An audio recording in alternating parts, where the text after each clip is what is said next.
Righty ho, so here we go. I've just clipped on my Overgone or my wash away stabiliser. Oh, what haven't I done? Let me just think. I got a few things that I need to do. Somewhere in here I got some clips. Just a moment. Let's stand up and get that. 3. I know I've got loads of it in here. So where are they? Come on. There's some more. Right. I'm just putting on my magnets that hold my hoop together. Alright. Okay. Alright. Have I put... Yes, I put her in. So open up that screen. Let's go... I'm just going to go and pick it up again. Number 2 thingy. Love lock. Here we go. Here's my... Somebody... No. Here she is. Coaster. Alright, that's the whole thing. Please keep and clear while we get in the right mood for it. That's fine. So that's my mood, which I'm looking forward to. I'm thinking, yes it is. Okay, let's go with that. So the first thing, I put in some, I've got some errands. I really want to tidy up my stand. What have I got in there now?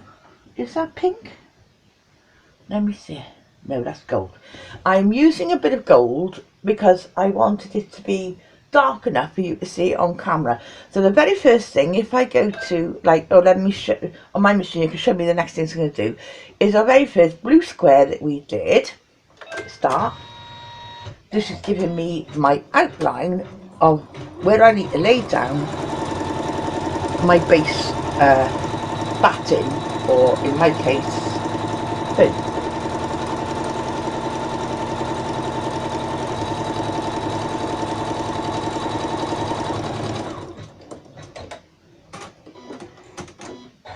So thank you very much. It's going to stay there because it's going to start there again in a minute. So I am just laying down, as you can see, a lot bigger than the underneath square. Pressing start, and now it's going to go ahead and sew that. It's red this time, but it's sewing that again. Because obviously we're just using different colours as colour stops, but we're not changing colours at the moment.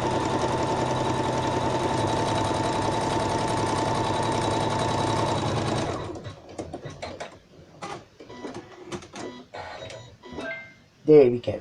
Now, I think this time I'll take it out of the hoop.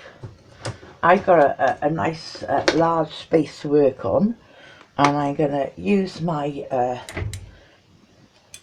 U-bend type Zizzy Arzus, and I'm trying to cut nice and close without cutting obviously my stabiliser, number 1, but also not cutting my stitching.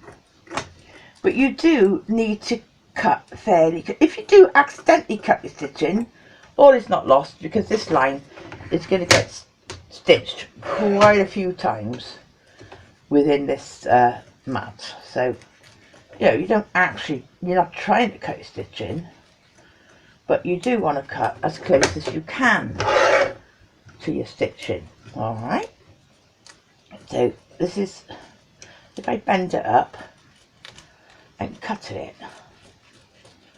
as I go. Right, see? So that's very easy, isn't it? So now I've cut my batting, making sure my hoop is still 80-82 Gorilla. I'm putting my hoop back on now, because now I've done that, the next stage is I need to lay down my base fabric, which is going to be underneath my embroidery. Okay, so I'm putting that over the top, centralising it a little bit and saying start. Oh, come on then, let's and I am moulding it so it doesn't crease or get I'm only lightly moulding it, not preventing it from the hoop from moving, but I am just making sure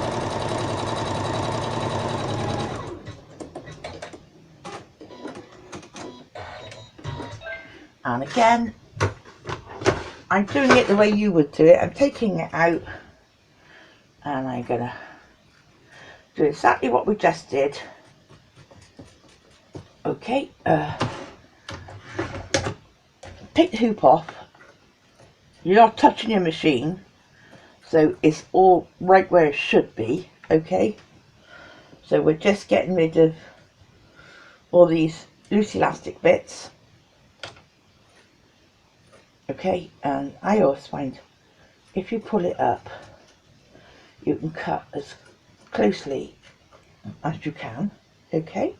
And the last bit to do now is over here.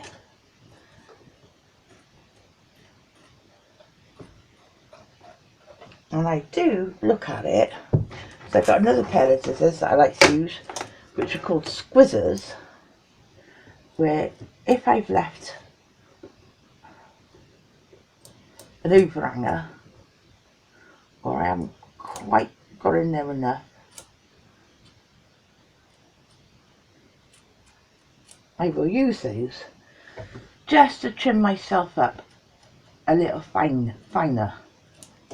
Okay, and the reason why we need to be quite fine is because at the end of the day we need our outside satin stitch to cover all sides of this come on, get back under it, right? So now we've got our batting or our foam underneath. We've got our nice cover base fabric. So the next thing we're going to do, I'm still leaving it the same colour at the moment. It fits in with my colour scheme. So I'm going to say start, which is now going to be a placement line, and stop. It's going to go back because it wants to do the same thing all over again. So I'm taking a bit of my outside border fabric, and I'll just bring that, I mean it's nice and big, so I'll just bring that and put it 1/4 of an inch over that stitch line and press start. And just hold it so it doesn't move. You could stick it down every time with a bit of sellotape, but I mean, at the end of the day, it ain't going to move, is it? If you've got your fingers on it, it's not going to move. Lightly got your fingers on it, okay? So now I can just say, oh, that's nice. And bend that up, out the way. You see how that's making my border now? And then I can, let's do my other placement line. My bottom placement line.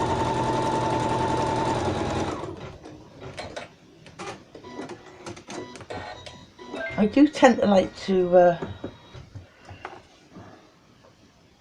so I got a straggler there from before. I do, oh, come here. Oh, awkward, nasty. I do like to get rid of stragglers so that they're not annoying me all the way through my stitching. And again, back to front, 1/4 of an inch over that line. Yeah, I just lost a magnet. Get back on, you little sod. So 1/4 of an inch over that line and press start so it will stitch it down now.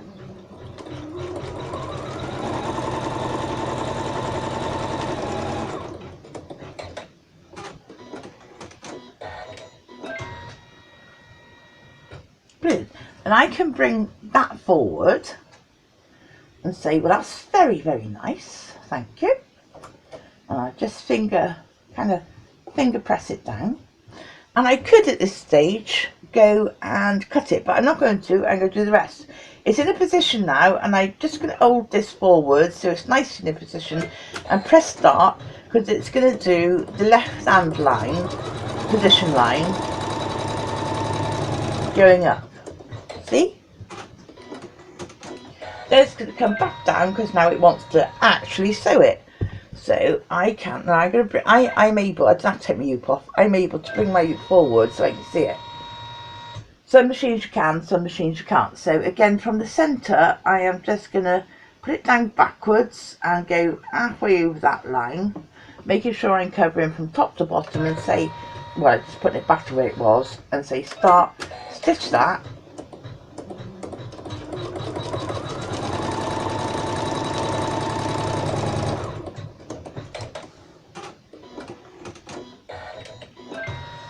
going to go down to do the other side, but now that gives me opportunity of folding back and finger pressing that outside line.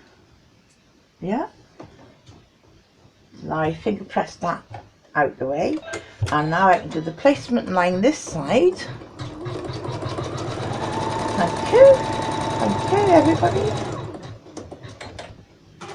Stagger area right in front. It's going to come back and do the same thing again, so I'm just going to move my hoop forward so I can see it, and again from the middle out I'm just going to lay this down upside down, but covering a good 1/4 inch, you know, centralise that, good 1/4 inch cover, and say, well, I'm going to have to say to it, go back to where you were, yeah, holding that, say start and do the stitch line.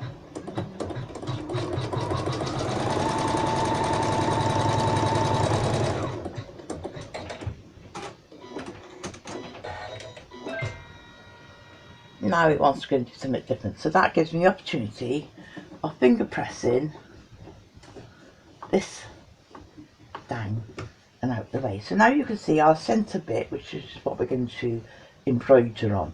But the next step is another square. I'm not changing the colour because I quite like that colour for this fabric, but what I am going to do, and again you can sellotape it down, but I just basically hold this so it's, you know, fingers out of the way, but press start, and it will now go and do that perimeter square. Oop, I broke my needle.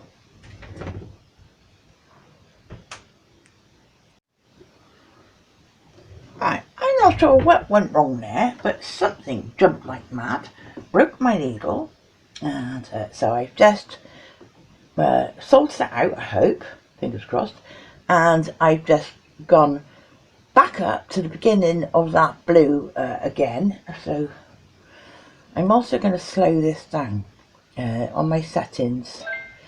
I'm going to go to attention, well, I have it maximum speed 800. I'm going to bring that down to 600. Okay, I'm not happy with it going that fast at the moment.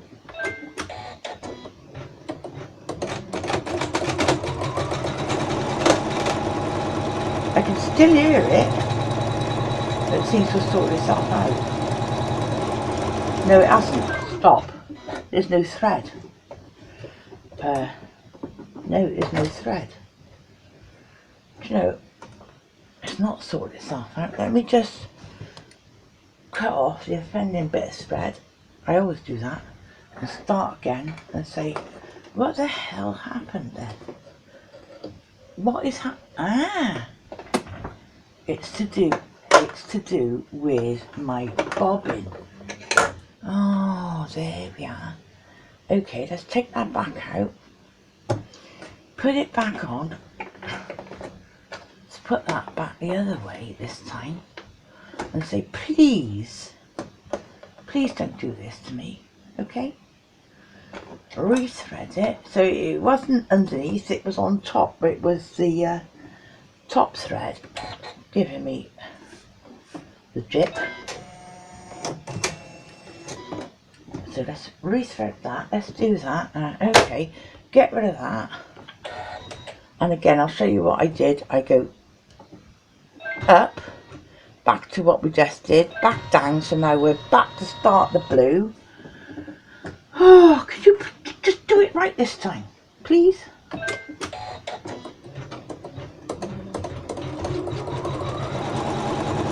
Oh, see it already? Sounds so much better, doesn't it? So it was my top line, not my bottom line.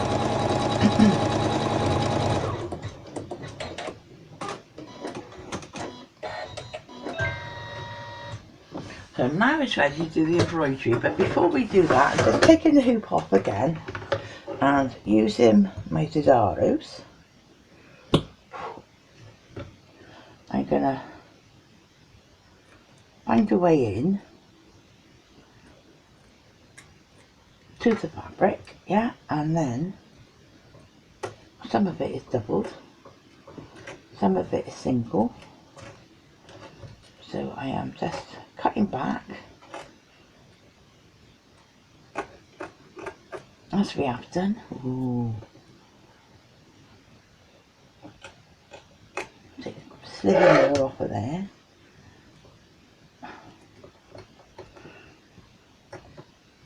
I'm moulding the fabric up, but I don't want to pull on the tension of the hoop either, okay? So let's just go along here in our best practice. Okay. Turn it round. Let's do that top layer first, and then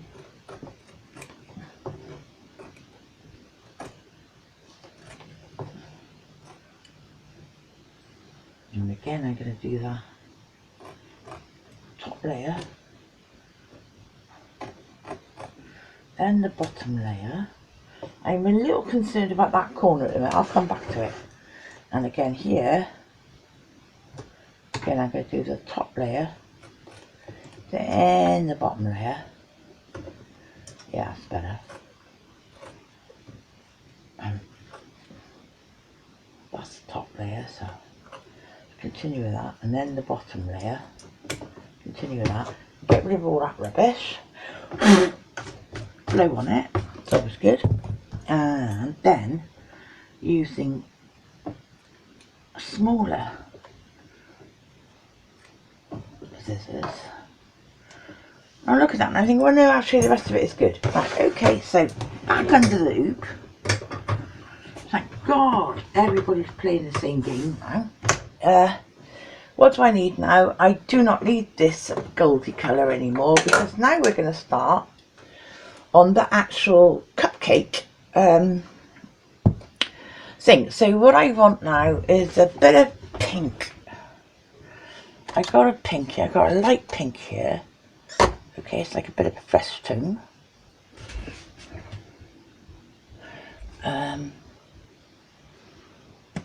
So I very light pink. I'm going to bring this up through my thread spool, bring it down, bring it into my thing, and just hoop that up. Back on there, you little sod. And so that's far too long, I'm going to start there, so just cutting that off, don't need all that. Put that somewhere safe. Release the lock on that, so we're ready to go. We're all lined up. This is a very light pink, so let's start. This is the actual embroidery now, yeah?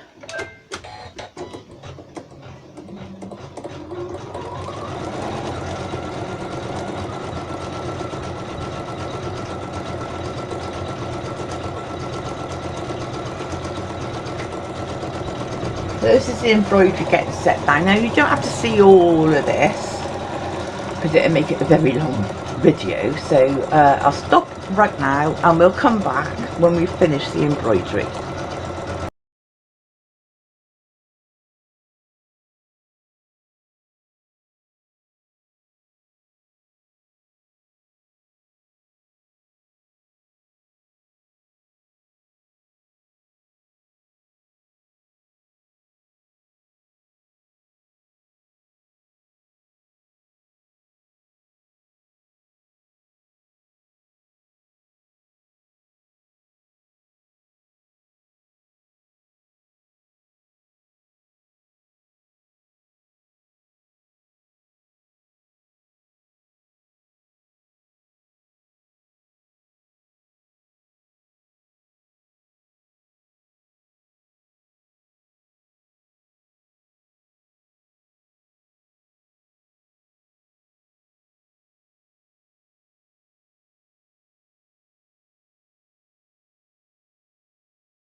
Right, so the last, let me just, out of the way.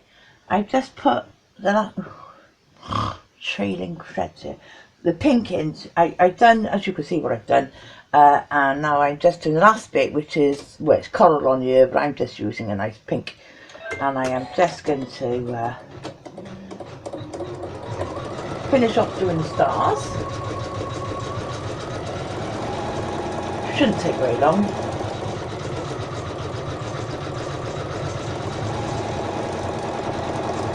This was, to be honest with you, quite a heavy stitch out for the middle of the coaster, let's be fair. But I just fancied it. I just fancied it. And I thought the stars went well with my stars in my you just, oh, I don't know, took my fancy, didn't it?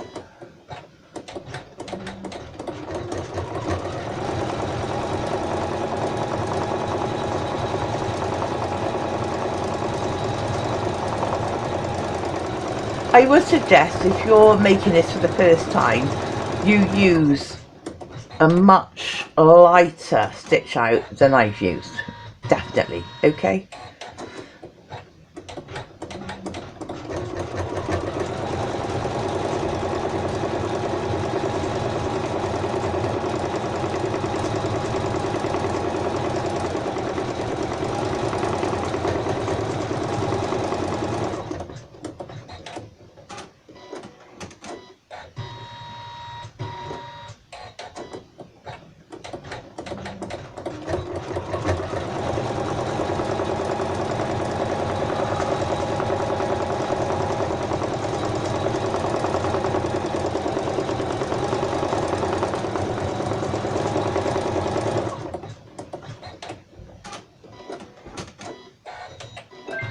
Right, so that's done. Now the next stage is that blue square again. So what does that mean to us? Well, number one, hang on, let me get my tweezers. Do any of you work with tweezers? But I do. You see, I got a bit of thread. Oh, let me get out of it. Thank you. To cut a straggler on there, I got got one over there somewhere. I got one there. Get rid of that. I got something else there. I got another little pinky here, so I used a pair of tweezers. I just saw a bit of white that came up from underneath. I did see it, so where are you? Oh, where was the straggler? Is there anything there? No. Is there anything there? No. I do tend to like to, there's one. I do tend, especially with embroidery stitch outs, I do tend to like to fix it while it's in the hoop and while it's kind of tethered down, so I can grab hold of it. Oh, there's another one, see? There you are, you little bum bum. And obviously with tweezers it means you can get much closer to it and get rid of it. So that's that. So we're okay now. It's just a bit of fluff. So I'm happy now with my stitch out, but we're back to this blue solid line. So what does that mean? It's going to do an outside stitch. Well, the last thing that we haven't done, obviously I need to take the pink out because we do not want pink anymore. So I can take the pink out and I'm going to take the hoop out, turn it over. Okay. Well, I don't know what went wrong there. Something went a bit astray here. I'm just going to tidy up my back a little bit. Just tidying up my back. Okay. Yeah, okay, right. And then somewhere, okay, here we go. Somewhere I knew I had a bit of yellow. Now this is going to be my back, so I'm placing that on top of the back of the hoop, and then I'm going to take 2 bits of this paper tape, and I am just going to take that to my hoop. I do top and bottom because that generally is where the problem is on a hoop this size. You could take all the way around if you want to, but I think that's good enough for me. Then I'm going to put it back. So now you can see the yellow showing through. Put it back under my hoop. Lock it back in. Okay. And I haven't put any, here we go. This goldy colour, which I do want, I'm going to, do you know what, this time I'm going to put the, I'm going to just wind up this wine that I use for the bottom of the cake and put this little one on my stand. What's that going to come up to? Number 3. Okay, and I'm just going to,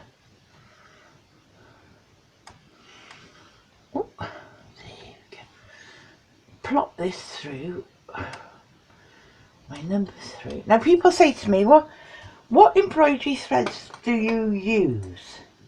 Now I've got a multitude of things that I use, but I would say to you predominantly I use sim thread or bro thread. They're nice and cheap, and for me they work well.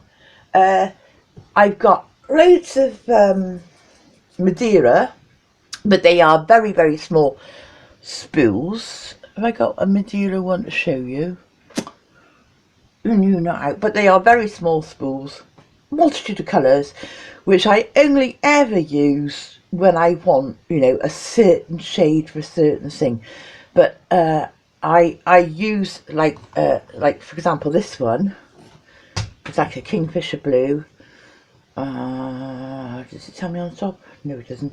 So that's either a sim thread. No, actually that's so small that probably is a Madeira thread. One that's a bit fatter, this one. Now this would be a sim thread or a bro thread, yeah. But obviously colours that I use most often, and I can show you this one now because I'm not going to use this yellow anymore. Colours that I use most often I buy in a 5,000 yard spool like this. It goes on my thread stand. So things I use most often I buy big, and then obviously other ones I buy small. So, you know, just in case you were interested. So I've now put that on. Let's get rid of that and lock that. So now our next thing is this. I put the gold back on because I want the gold on the outside, but it's blue on our screen because that's a stop so we can carry on. So now I'll press start, and that is simply going to do an outside line all the way around. And you might think, well, why are you holding it down? Now the reason I'm holding it, I'm just being careful with it, really. Stop now. Is because I did such a heavy stitch out in the middle, I can see that it's pulled the sides in a tiny little bit, which is why I say to you, better off not doing such a dense design in the middle. Silly me for just fancying it. Now take the hoop out again, exactly as we did before, yeah, because that's just stitched your backing fabric down. Okay, so take your little loop out, and then using your applique scissors, your curved scissors, go round it. As I say, if I pull it up, I can more or less, don't cut your, don't cut your, what the hell's it called? Your obicon, don't cut that, for God's sake. Okay, so as you can see, I'm just going along, just squaring that up. So now I've got, so that's my backing fabric is on, yeah, on the back of my hoop. So now I can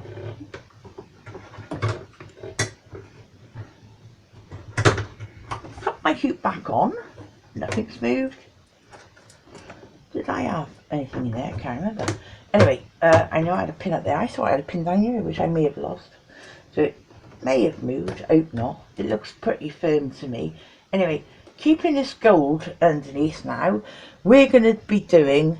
Now, if you want to, right now, you could swap out your bobbin for whatever embroidery thread you're using. However, it does mean you've got to load your embroidery thread onto a bobbin. I don't want to. This is only a demo and I'm not that bothered. But if you wanted to look really, really nice, that's what you would do. Okay, but I know. I'm just... Sorry, I'm just not doing it. So now I'm ready and I hope this is all going to work for me. And it should do a zigzag, then it'll do the satin stitch, and then it'll go on, it's all the same colour now, and then it'll go on and do that hold down stitch for the top of the satin. Fingers crossed.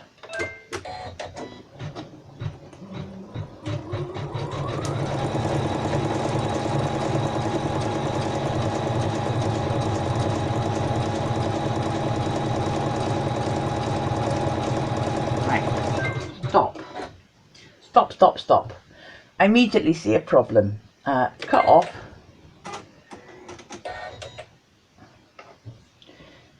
Going up. Then back down. Right.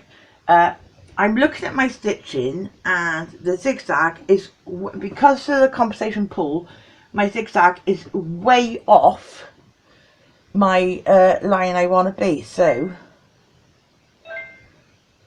I want to move it. I want to move it. So what I can do, yeah, I can go, because you can't do it, it won't really let you do it halfway through a program, to be honest with you. So what I can do is go, well, it's quicker to go the other way, right? So if I just go down, pretend I've done it, so I'm back to the top. Now I can get up my wheel, yeah? Now I knew that the last thing I wanted to do was way off what I wanted to be. So I am gonna, well, if I put my stitch thingy up, I am coming down. I don't know how far I've come down. One more, no, 4 more, because it's such tiny increments. So I'm going backwards now, so I'm back on the gold, and I'm going to just bring, the whole bloody thing is shrunken. I actually want to go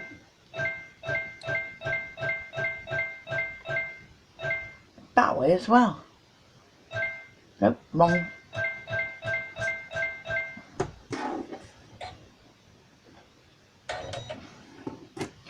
Because it's shrunk a bit. Okay, so this is one way you can fix it. Okay, so now I'm going to say start, because I've moved my needle. So I am compensating. In fact, stop.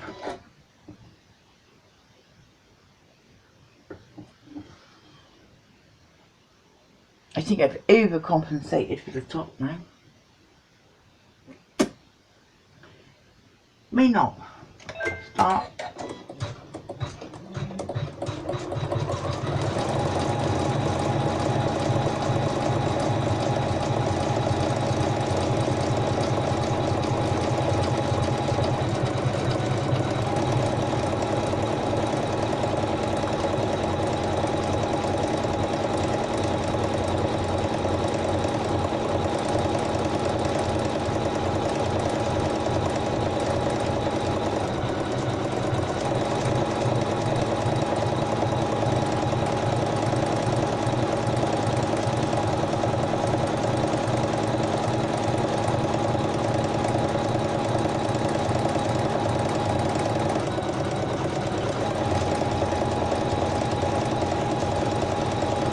Yeah.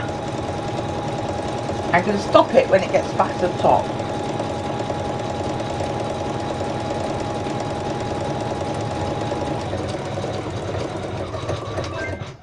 Stop it there. I'll do what I did before, which is go back to the beginning. I'll just cut that thread. So what I'm doing right now is working out my own compensation for this. Come back down to my gold. Oh, sorry, I go up, so I come back down to my gold, yeah. And looking at what I'm doing, I want it to go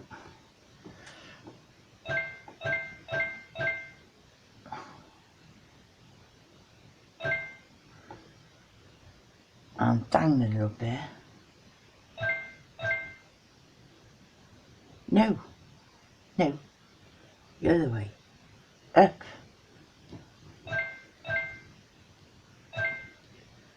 Up a little bit. Yeah, that's better. Now I'm going to hold down my stitching to run me through that. It goes faster and faster the more I hold it down.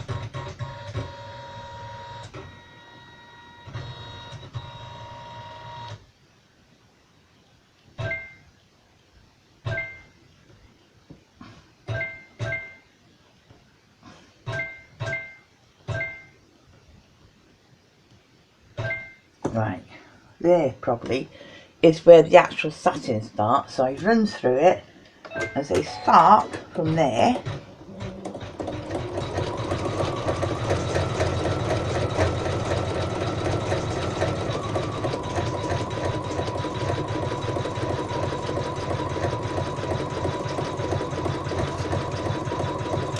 Just stopping so that I can, oh, see that's caught. I can cut a caught thread. Yeah, that's fine. Start again.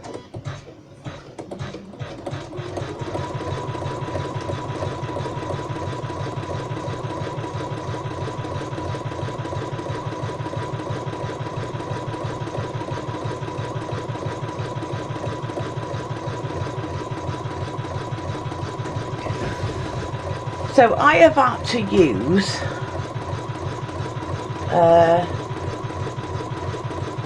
a bit of my own compensation using my machine. Now this is why, you know, if you're designing something, you have to be prepared to maybe stitch it 2 or 3 times before it's actually right. So you could see the problems, you can go back to your original design and alleviate those problems before you get a perfect stitch out. I mean, as I said to you before, nothing is ever perfect this first time round. You can use lots of skills to compensate, but you certainly, for example, you couldn't sell this to someone and expect them to do what I just did, because they would know how to. They're expecting that if they bought this from me for 50p or whatever, that if they, you know, use their own fabric and they stitch it out, it's going to be perfect. That's what they expect. So when you're designing it, lots of things are always prototypes, okay, until you know your pattern is correct. And that's part of designing.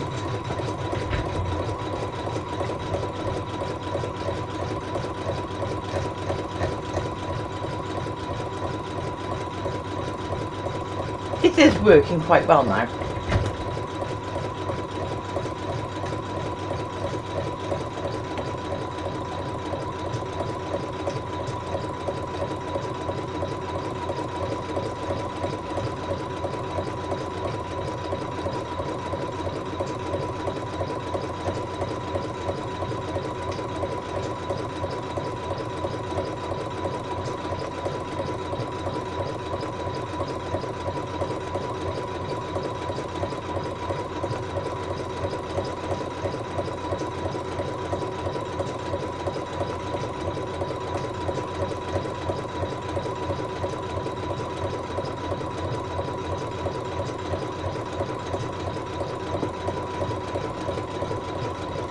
Yes, it's working quite well now.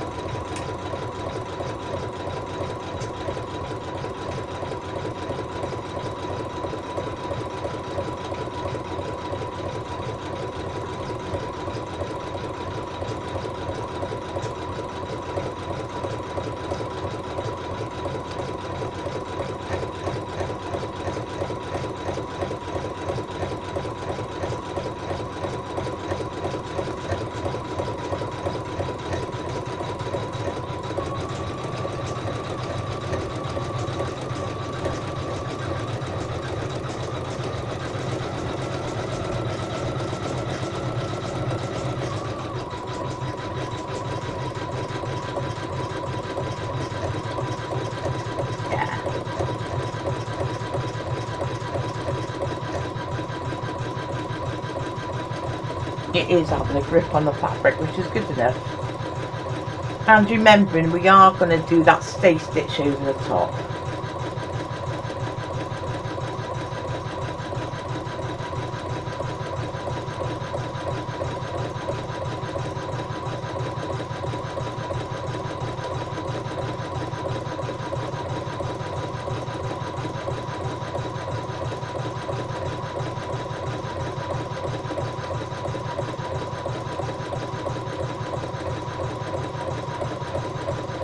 I actually caused this problem myself by using such a heavy stitch out in the centre of the fabric. I really did.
Now when it's finished doing this satin stitch, because it's exactly the same colour, it is going to go straight on and do that crisscross star stitch, which secures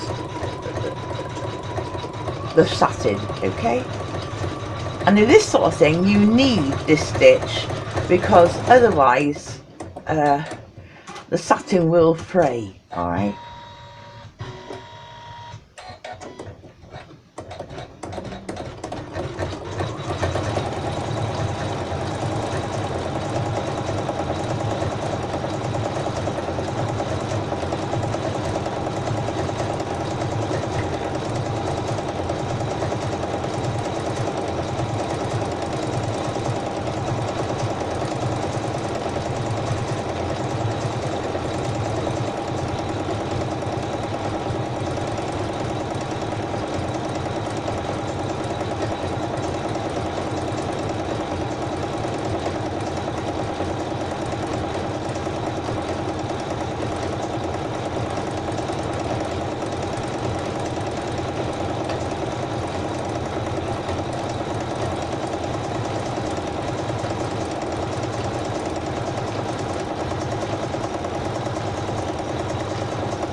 Right, so that's now it complete. It's gone back to the centre, and that's my design complete. Okay, so I could just say to you that you see how that top stitch just secured all the outside satin, yeah? Knowing what I know now, and if I was doing this as a test stitch out, what I would do, because if I was determined to use a heavy pattern like this in the centre, this last blue square, yeah, I would have brought in a couple of millimetres closer to take account for the fact that the entire fabric had been pulled in. So there's lots of things I would do to fix that without changing my pattern. But I hope you can understand, this is why as a designer you have to do a few test out stitches to make sure it's perfect before you can give it to somebody else and say, there you go, not a problem. Okay, so that's that. Now if I just turn it over, see, there's the back. I didn't change my I've got a few stragglers there. I didn't change my white underneath. If you were doing it for yourself, if you change that white to the and threaded a bobbin, again with your embroidery thread, not ordinary thread, otherwise you cause yourself more problems. If you changed your bobbin to your ordinary, your gold thread underneath, you wouldn't have that. But it is just, this is just an example, so I wasn't going to do it. Now, while it's still in the hoop, I mean, I can take off my magnets, but while it's still in the hoop, what I tend to do, remembering this is wash away stabilizer now, so I'll just make a hole, and without cutting any of my stitches, right, so curved away from my with my curved scissors, so I'm curved away from my stitches. I am literally cutting it, oops, from the hoop, yeah, oops, so I'm a few millimeters away from my stitches. Alright, see, I'm ready now with that.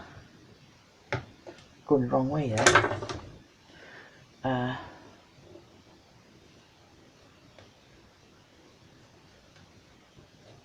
Ooh.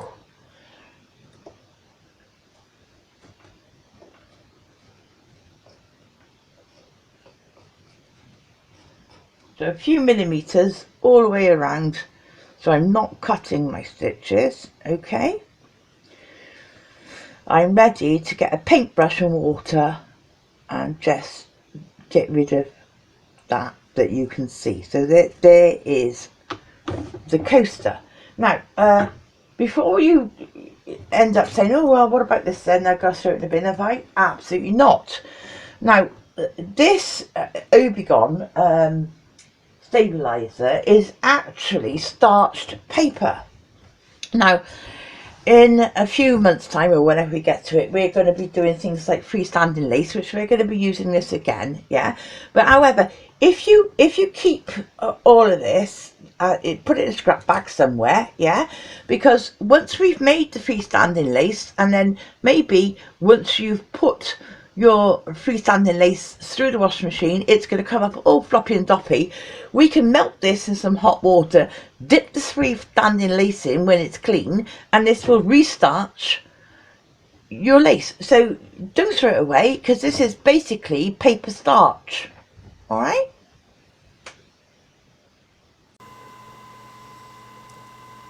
Please forgive me. I did do a video of me getting a nice hot glass of hot tap water and showed you to use a brush, you know, like a kiddie's glue brush or a kiddie's paint brush. You know, it doesn't have to be too big, to just go around the outside using the hot water from the hot glass and just take away the outstanding Obegon or wash away stabilizer, so that you end up with a really nice finished edge. But I don't know. Don't ask me. I lost it. Oh, I also said to you, some people may do this with a Q-tip. Yeah, of course you can, but given what we know about how Q-tips are affecting the planet and getting out into the ocean and doing nasty things and whatever, I just think that the things that I do, everything I do is of normal, hopefully, sustainable cottons and natural fabrics, so they can go in the washing machine, get washed 100 times, doesn't matter. So I'm not into using disposable stuff like Q-tips, which I'm trying to do my little best, not use plastics, not use Q-tips, etc. So please use like a kiddie's wooden paintbrush, a little paintbrush, bit of hot water in a glass, and do it that way. That's what I would prefer you to do, just to melt away the Obi-Gon around your finished product. Now, this is the first thing I've done on this channel, was the second part of where we started. First thing I've done on this channel, and I'm hoping that you may realise that most of what I do is sustainable. Most of what I do is just good things, and I try to always think, no matter what I do, that I could wash it 50, 60 times in the washing machine, because they're natural products, they're all good, and it's never gonna, we have made it in a way that it's not going to break down, it's not going to split, it's not going to get, well, hopefully, I use in my washing machine, but actually I use Persil non-bio.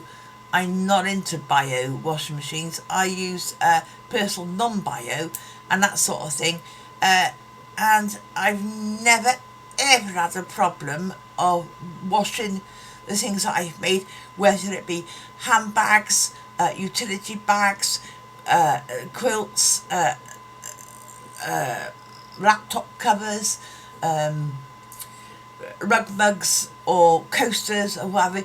I have never had a problem. In actual fact, I am very, very happy that even if I put something that I've made of entirely of foam as a base fabric, like a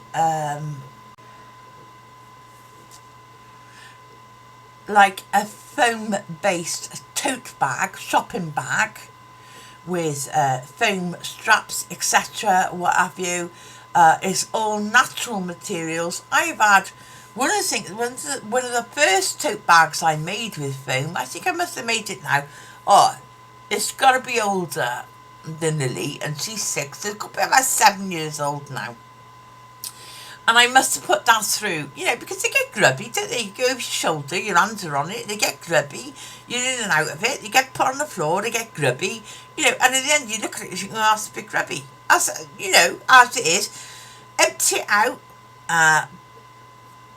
shake the lining, get rid of any crap that's in the bottom, and then in the washing machine, 40 degrees, non-bio products, best way forward, whatever you use in the machine, comes out, okay, well, the foam will always keep its shape, but then stick it out on your line, pick it up by the handles, stick it out on your line, let it naturally air dry, and boom, it's like a brand new bag every time, and that's what I love about it, absolutely love.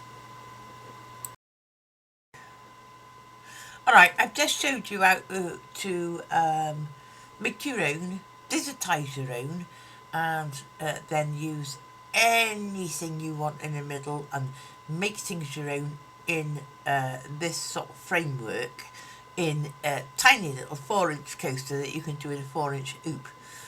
So it's kind of not exactly the same as everything else, but however, I say to you, I've done this many years ago using lots of different things, and I'm quite happy. I go, oh, that's a bit grubby now. I put my coffee cup down on that too many times upstairs in bed, and it looks a bit grubby now. Shove it in the machine, wash it, comes up like flipping new, and because it's got that foam behind it, which obviously you may say, well, foam's not good for the environment, but I'm not going to throw it out because the foam is the absolutely best stabiliser in it. So when eventually, well, I don't know, what's going to happen to it eventually? I don't know. I could just set light to it out, the garden is gone, and it's no more impact to anyone. But it is brilliant, absolutely brilliant, and I hope, anyway, let's see how things go. If you like me, you like me. If you don't like me, you won't like me. But let's just see how things go from now on. And this is like my second video, so just a little bit of insight into how I think and how I perceive things for the future.